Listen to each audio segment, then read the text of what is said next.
qu'en fait, on fait transiter toutes les informations entre les assureurs, les experts, les réparateurs et de plus en plus aussi avec les assurés, qui sont quand même l'essentiel à la fin. Hein. Donc, c'est l'ensemble des flux de données. Donc, évidemment, l'ordre de mission, qui est le point de départ entrant sur les plateformes. Et puis après, c'est tous les flux d'aller-retour, des gestions des échanges, des notes honoraires, des rapports, des facturations, etc.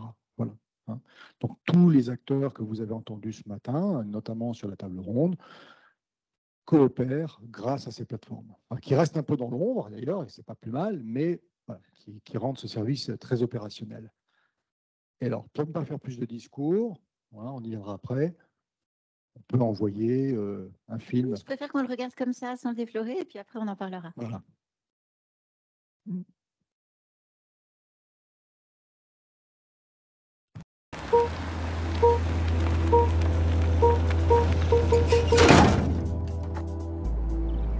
Oui, bonjour.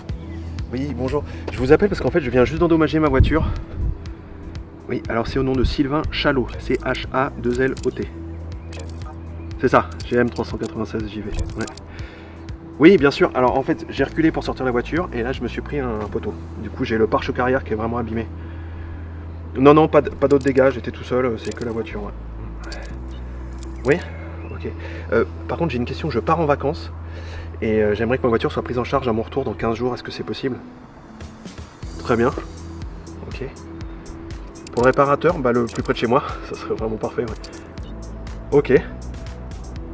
Scanner le véhicule? Oui, vous m'envoyez le lien, c'est ça? Avec Darva, l'assuré est déjà accompagné dans la résolution de son sinistre. Dans un futur proche, M. Chalot pourra, grâce à Synapse AutoFlash, scanner en 3D l'ensemble de son véhicule et permettre sa modélisation dans un atelier virtuel. Voyons cela de plus près.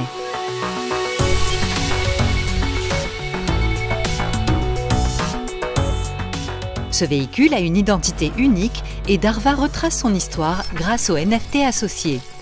Ce jumeau numérique permet de connaître précisément chaque événement important de la vie du véhicule, de sa mise en circulation jusqu'à l'accrochage de M. Chalot.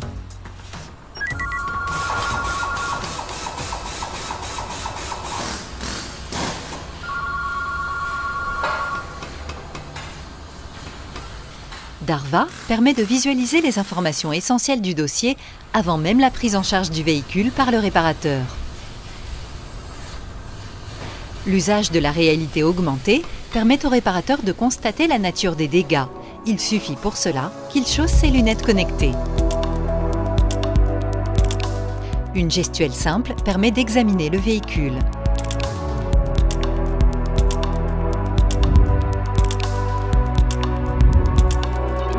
Le potentiel des données récoltées est utilisé.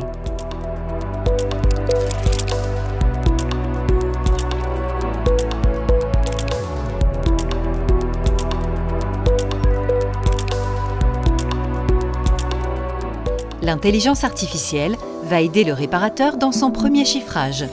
Des pièces de réemploi peuvent être proposées.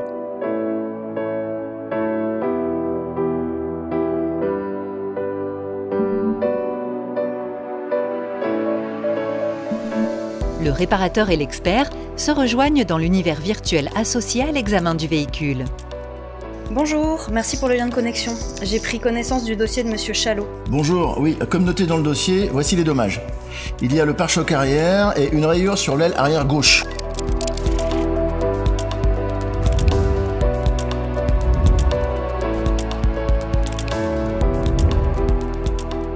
Attendez, il y a un truc que je comprends pas. Le choc s'est produit par l'arrière pendant une manœuvre. Ça n'explique pas les dégâts sur ce côté. Oui, effectivement, selon moi, il n'y a pas de lien. Peut-être qu'il vaut mieux contacter l'assuré pour confirmer cela avec lui. Oui, allô, oui, pardon, excusez-moi. Oui, bonjour. Bonjour Monsieur Chalot, Madame Dalstin, l'experte missionnée pour l'expertise de votre véhicule. Je suis avec le garagiste. Nous avons une précision à vous demander à propos des dommages sur votre véhicule. Et qu'est-ce que vous voulez savoir? Je vous montre. Voici votre véhicule. On voit bien les dommages qui font suite au choc à l'arrière ici, mais je constate que sur l'aile, là, il y a une partie éraflée. Oui, effectivement, c'est un petit accrochage que j'ai eu l'hiver dernier. Ah, c'est antérieur au dossier qui nous concerne. Oui, je vous confirme, ça n'a rien à voir avec notre dossier, oui. Très bien, je vous remercie, monsieur Chalot. Je vais pouvoir valider l'estimation des travaux pour les dommages liés à votre déclaration. Je vous laisse avec monsieur Tantin pour caler une date de prise en charge de votre véhicule. Très bien, merci beaucoup. Merci madame. Au revoir. Bonjour monsieur Chalot, je suis monsieur Tantin, le réparateur qui va prendre en charge votre véhicule. Bonjour monsieur. Nous pouvons fixer immédiatement un rendez-vous pour faire les réparations. Vous pouvez me l'amener dans une quinzaine de jours, c'est bien cela? Exactement, idéalement ça serait après mes congés. Je peux vous la prendre le 12, à partir de 9h si ça vous convient. 12 à 9h, ça me paraît bien, ouais.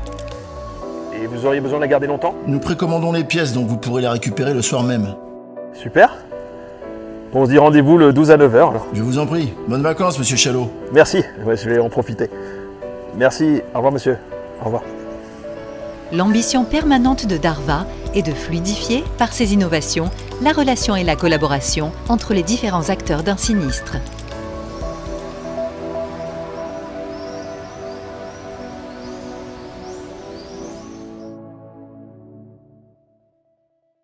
Merci. Et la première question basique, hein, qu'est-ce qui vous a donné envie de produire ce film?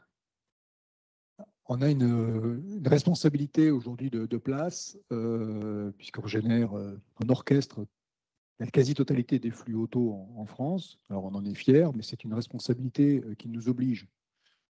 Il faut nécessairement qu'on évolue, qu'on s'adapte en permanence à toutes les tendances du marché. Et on a vu ce matin dans les débats qu'il y en avait beaucoup, tendances technologiques, tendances d'usage. Donc nous, si non seulement on ne colle pas aux besoins, mais si en plus on ne les anticipe pas, on ne fait juste pas notre boulot. Voilà. Donc c'est pour ça on a essayé de... Alors évidemment, c'est un processus idéalisé, tout se passe super bien, ça s'enchaîne, les gens se connectent instantanément, les solutions d'IA sont performantes, proposent la bonne solution, avec l'apport humain, enfin ça on rejoint les débats de ce matin. Et d'ailleurs, on peut constater qu'on s'est mis dans une position qui, je pense, a une vision équilibrée des choses.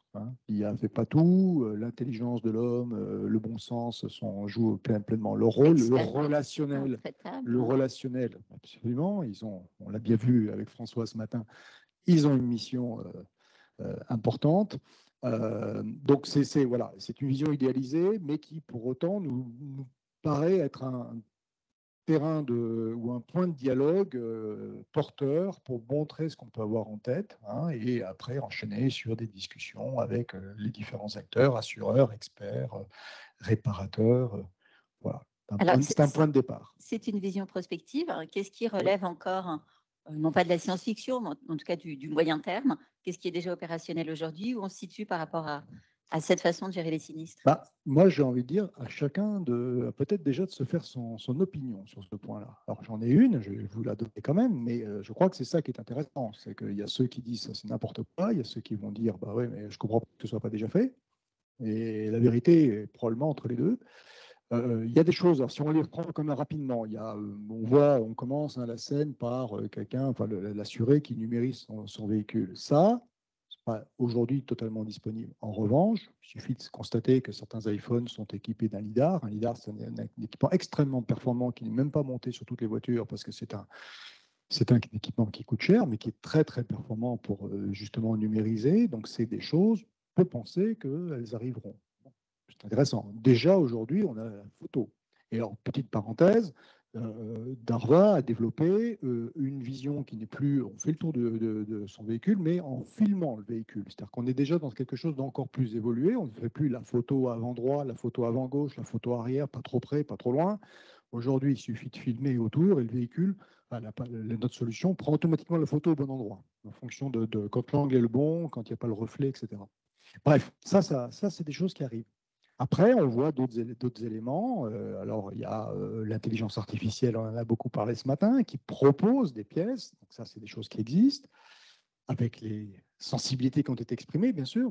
On voit aussi ces notions de pièces de réemploi qui sont proposées, qui ne sont pas là, ce n'est pas du tout des fantasmes, c'est déjà des réalités. Par contre, les usages ne sont pas encore complètement industrialisés, mais la pièce de réemploi est un enjeu majeur. J'en parlais avec Patrick, je ne sais pas s'il est encore là, Patrick Coincelet tout à l'heure. Les solutions d'IA, d'ailleurs, ça me permet de citer nos amis du BCA parce qu'on est en train de brancher une solution d'IA augmentée avec le BCA, comme on a déjà travaillé avec Tractable sur ces sujets. On travaille également avec d'autres, mais je ne peux pas les citer ce matin, cet après-midi. Donc ça, c'est des choses qui sont bien précises. Après, il y a évidemment le côté peut-être le plus prospectif, c'est le fameux masque. Alors là, on voit que c'est une paire de lunettes, mais ça a été Emmanuel Morand l'a évoqué ce matin. Vous avez vu ce qui a été passé ce matin. Hein, c'était pas complètement intentionnel. Hein, Rodolphe a su articuler les choses de façon brillante. Mais effectivement, ce que vous avez vu ce matin avec Emmanuel, pour l'anecdote d'ailleurs, on a nous diffusé ce film pour nos 35 ans, c'était le 7 juin au soir.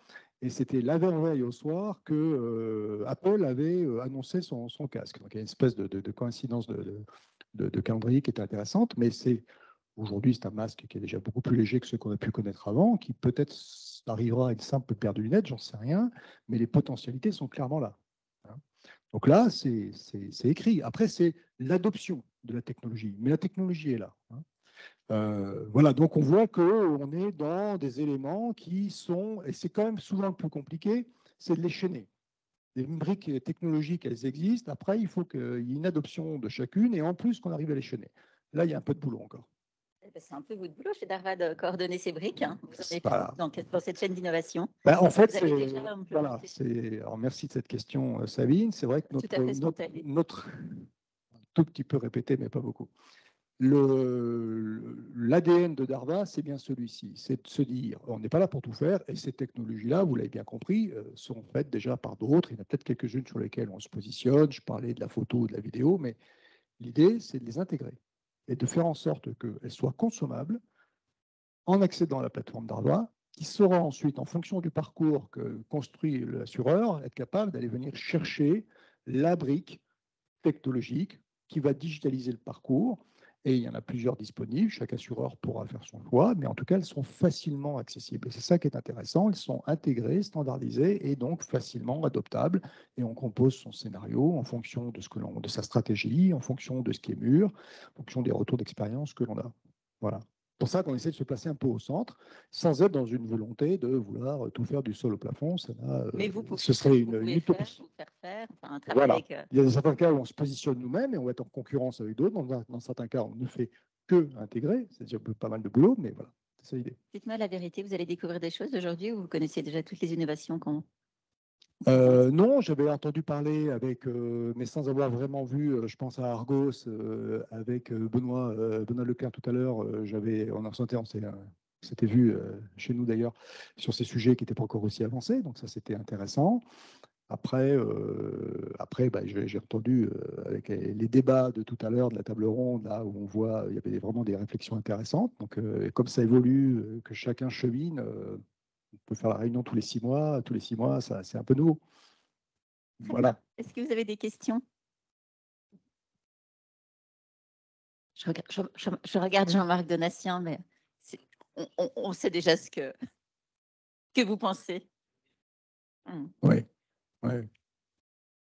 Après, ça permet de réfléchir.